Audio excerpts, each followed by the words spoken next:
Hi viewers, welcome to our channel. ప్రస్తుతం మనతో పాటు సీనియర్ జర్నలిస్ట్ దాము బాలా సార్ వారితో మాట్లాడదాం. నమస్కారం సార్. నమస్తే సార్, వైసీపీలో గెలిచిన ఎమ్మెల్యేలే 11 మంది ఉన్నారు. ఇప్పుడు వాన్లోకి వెళ్ళి కూడా ముగ్గురు జంప్ అని చెప్పేసి వార్తలు వస్తున్నాయి సార్. మరి నిజంగా జంప్ అయిపోతున్నారు? ఎవరెవరు జంప్ అయిపోతున్నారు సార్? ఆల్రెడీ మనకు రావెల కిషోర్ బాబు ఆయన రిజైన్ చేసేసాడు. సిద్ధా రాఘవరావు మాజీ మంత్రి ఆయన రిజైన్ చేసేసాడు. విడుదల రజని ఆమె ఫోన్ స్విచ్ ఆఫ్ చేసిందని చెప్తున్నారు. ఎవరికి అందుబాటులోకి రావట్లేదు. ఆమె కూడా ప్రయత్నిస్తుంది తెలుగుదేశంలో జాయిన్ కావడానికి అని అంటున్నారు. ఇక రోజా కూడా బీజేపీలో ట్రై చేస్తూనే ఉంది. నిన్నైతే గట్టిగానే ఆమె జై జగన్ అంటూ మాట్లాడింది, ట్వీట్ చేసింది. బట్ ఆమె మరోవైపు వాళ్ళ హస్బెండ్ ద్వారా తమిళనాడులో బీజేపీలోకి వెళ్ళడానికి ట్రై చేస్తుందనే వార్త అయితే హల్చల్ చేస్తుంది. మరోవైపు కొడాలి నాని చంద్రబాబు బూట్లు తుడుస్తున్నట్టు నిన్నంతా ఫ్లెక్సీలు వెలిసాయి. ఆయన కూడా చంద్రబాబు దగ్గరికి వెళ్ళి రిక్వెస్ట్ చేస్తున్నాడు, అడుక్కుంటున్నాడనే వార్తలు వస్తున్నాయి. సో ఏదేమైనా వైసీపీ నుంచి అనేక మంది నాయకులు వెళ్ళిపోతున్నట్టు గత కొంతకాలం నుంచి అయితే వస్తున్నాయి. అయితే ఇప్పుడు ఒక న్యూస్ వైరల్ అవుతుంది. అదేంటంటే ముగ్గురు ఎమ్మెల్యేలు ఒక ఎంపీ వైసీపీ నుంచి గెలిచిందే 11 మంది, అందులో ముగ్గురు వెళ్ళిపోతున్నారు అనేది వార్తలు వస్తుంది. అందులో కర్నూలు జిల్లా ఆలూరు నియోజకవర్గ ఎమ్మెల్యే బూసిని విరూపాక్ష ఆయన వెళ్ళిపోతున్నాడని వార్త వచ్చింది. బట్ ఆయనైతే ప్రెస్లో క్లియర్గా చెప్పాడు, నేను అట్టాడు ద్రోహం చేయను జగన్కి, నేను ఒక ద్రోహిగా మిగిలిపోను, ఖచ్చితంగా నేను వైసీపీలో ఉంటాను అన్నాడు. మరి అట్లా అన్నోళ్ళు కూడా వెళ్ళిన సందర్భాలు ఉన్నాయి. అంటే వాళ్ళకి ఇంకా గ్రీన్ సిగ్నల్ రానంత వరకు ఇలాగే అంటుంటారు. గ్రీన్ సిగ్నల్ రాగానే ప్రజల కోరిక మేరకు, కార్యకర్తల అభిష్టం మేరకు ఇలాంటి భాష మాట్లాడి వెళ్ళిపోతుంటారు. మరి ఆయన వెళ్ళిపోతాడో లేదో తెలియదు. రెండవది అరకు ఎమ్మెల్యే రేగం మత్స్యలింగం, ఇతను కూడా వెళ్ళిపోతాడని చెప్తున్నారు. అట్లాగే పాడేరు మత్స్యరస విశ్వేశ్వరరావు ఆయన ఎమ్మెల్యేగా గెలిచాడు పాడేరు నుంచి, ఆయన కూడా జంప్ అని చెప్తున్నారు. ఇక అరకు ఎంపీ మొత్తం 4 ఎంపీలే ఉన్నాయి. అందులో మన కడప అవినాష్ రెడ్డి, తర్వాత రాజంపేట ఆయన మిథున్ రెడ్డి, తర్వాత తిరుపతి గురుమూర్తి, వీళ్ళు ముగ్గురు మోస్ట్లీ పోయే అవకాశం లేదు. ఎందుకంటే మిథున్ రెడ్డి వెళ్ళడు, ఇటు అవినాష్ వెళ్ళడు, గురుమూర్తి కూడా లాయల్ టు జగన్ కాబట్టి వెళ్ళడు. ఇంక వెళ్ళేది ఎవరు? అరకు ఎంపీ చెట్టి తనుజారాణి, ఆమె వెళ్ళిపోతుందన్న వార్తలు నింపడతాయి. అయితే ఈ ఎమ్మెల్యేలు వీళ్ళందరినీ చంద్రబాబు చేర్చుకోవడానికి రెడీగా లేడు అని కూడా చెప్తున్నారు. ఎందుకంటే చంద్రబాబుకి నెగిటివ్ వస్తుంది. గతంలో కూడా 67 మంది ఉన్నప్పుడు 23 మందిని లాగేస్తే నెగిటివ్ వచ్చింది. ఇప్పుడు 11 మంది ఉంటే అందులో కూడా లాగేస్తున్నాడు, ఇదేం కక్కుర్తని చంద్రబాబు మీద జనం అనుకుంటారు. అందుకని చంద్రబాబు కూడా ఎవరైనా మన పార్టీలోకి వస్తే సజెస్ట్ చేస్తున్నట్టుగా తెలుస్తుంది, మీరు బీజేపీలో చేరండి అని. సో అట్లా వీళ్ళకి బీజేపీలో చేరే అవకాశాలు కనిపిస్తున్నాయి. సో ఈ టెక్నికల్గా బీజేపీలో ఉన్నా మేము చూసుకుంటామని చంద్రబాబు భరోసా ఇస్తే అటు వెళ్ళిపోతారు.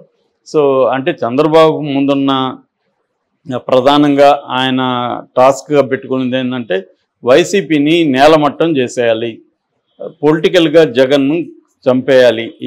ఈ 5 ఏళ్లలో క్లియర్గా అతన్ని జైలుకి పంపించేయడం, లేదా భారతిని కూడా జైలుకి పంపించేయడం.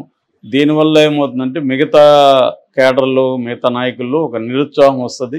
అట్లాగే మిగతా నాయకులలో కూడా మ్యాక్సిమం జైలుకి పంపించాడు. ముఖ్యంగా వైసీపీ కేడర్ని ఆర్గనైజ్ చేస్తూ వాయిస్ వినిపించే వాళ్ళు కొంతమంది ఉన్నారు. కొడాలి నాని కావచ్చు, వల్లభనేని వంశీ కావచ్చు, రోజా కావచ్చు, అంబటి రాంబాబు కావచ్చు, పేర్ని నాని కావచ్చు, బొత్స సత్యనారాయణ కావచ్చు, మిథున్ రెడ్డి కావచ్చు, విజయసాయి రెడ్డి కావచ్చు, సుబ్బారెడ్డి కావచ్చు, ఇలాగా ఒక 10-15 మంది నాయకులు ఉన్నారు.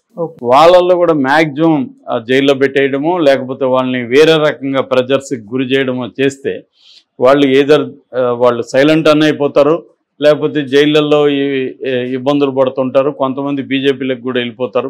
ఇలాగా నాయకుల్ని హరాస్ చేసి రకరకాల పద్ధతుల్లో నాయకుల్ని కానీ సైలెన్స్ చేస్తే జగన్ని జైల్లో ఉంటాయి.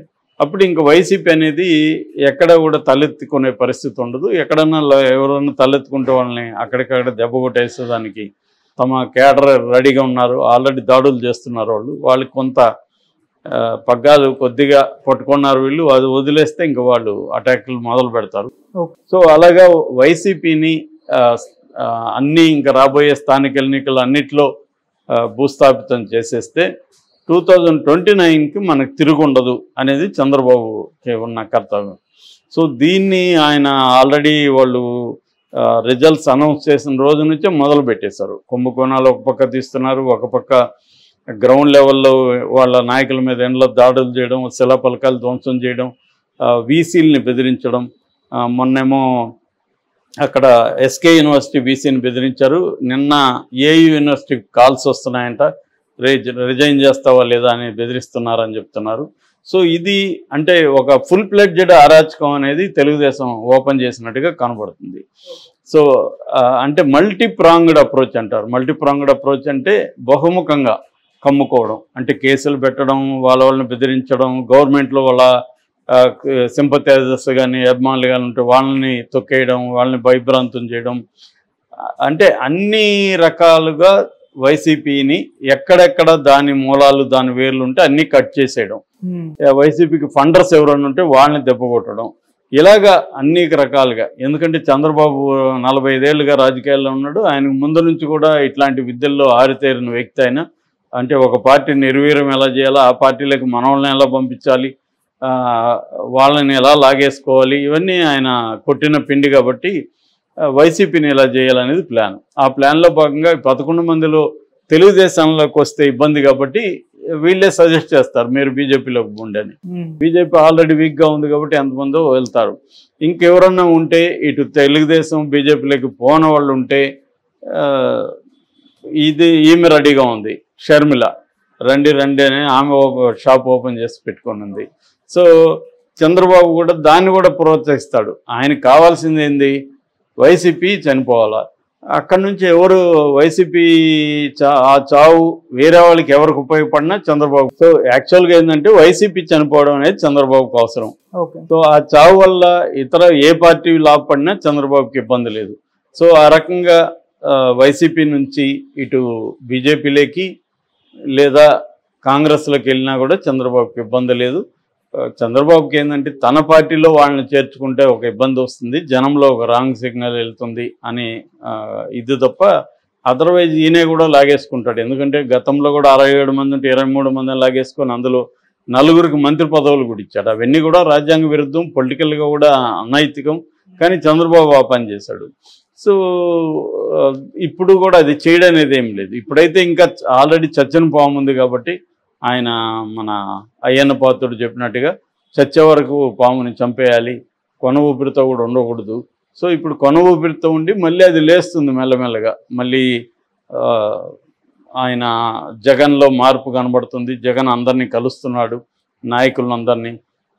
ఇంతకు ముందుగానే కలిసి ఉంటే బెటర్గా ఉండేది. అప్పుడంతా సర్వేలు నమ్ముకున్నాడు. తర్వాత ఏమో సచివాలయ వ్యవస్థని, వాలంటీర్లు నమ్ముకున్నాడు.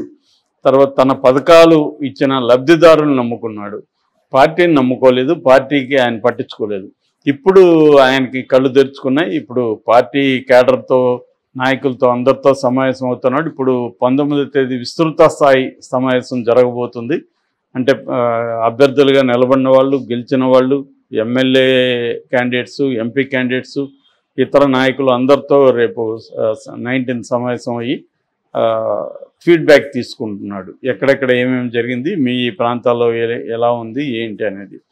సో ఇవన్నీ తీసుకొని తన మీద విమర్శలను కూడా ఆహ్వానించి తన తప్పులను కూడా రెక్టిఫై చేసుకోవడానికి జగన్ సాయర్థం అవుతున్నాడు. ఇది ఇబ్బంది అవుతుంది తెలుగుదేశానికి. అందుకని ఇది జరగకుండా ఉండాలంటే ఆల్రెడీ మీడియాలో వార్తలు వస్తున్నాయి, వీళ్ళు వెళ్ళిపోతారంటే వాళ్ళు వెళ్ళిపోతారు, రేపు ఎవరన్నా ఏ కారణంతో రాకపోయినా వాళ్ళు వెళ్ళిపోయినట్టుగా వీళ్ళు ప్రచారం చేస్తారు. అంటే కన్ఫ్యూజ్ చేయడం, పార్టీ భూస్థాపితం అయిపోతా ఉందని ఒక నమ్మకాన్ని ముందుగానే ప్రచారం చేయడం, ఇవన్నీ చేస్తారు. చేయకూడదు, నువ్వు చేయొద్దంటే ఎలాగా? ఉండేది ఎలక్షన్లో ఎందుకుంటారు ఎవరైనా? ప్రత్యర్థిని ఓడించాలి, ప్రత్యర్థిని నేలమట్టం చేయాలనేది ప్రతి ఒక్క పొలిటికల్ పార్టీ అనుకుంటాయి. బీజేపీ ఇది నేషనల్ వైడ్గా అదే పని చేస్తుంది. ఇక్కడ కాంగ్రెస్ ఇప్పుడు బీఆర్ఎస్ని అదే పని చేస్తుంది, గతంలో బీఆర్ఎస్ కాంగ్రెస్ని కూడా అదే పని చేస్తుంది. కాబట్టి ఇక్కడ పొలిటికల్ పార్టీలు నైతికమా అనైతికమా అనేది పక్కకి వెళ్ళింది. నీ వల్ల అయితే చేస్తావు, అవ్వకపోతే చేయు, అంత తప్ప ఇక్కడ నైతికం ఏం లేదు ఎవరికి. కాబట్టి ఆ రకంగా చంద్రబాబు చేయగలుగుతున్నాడా లేదనేది మనం చూడాలి. Okay sir, thank you so much sir.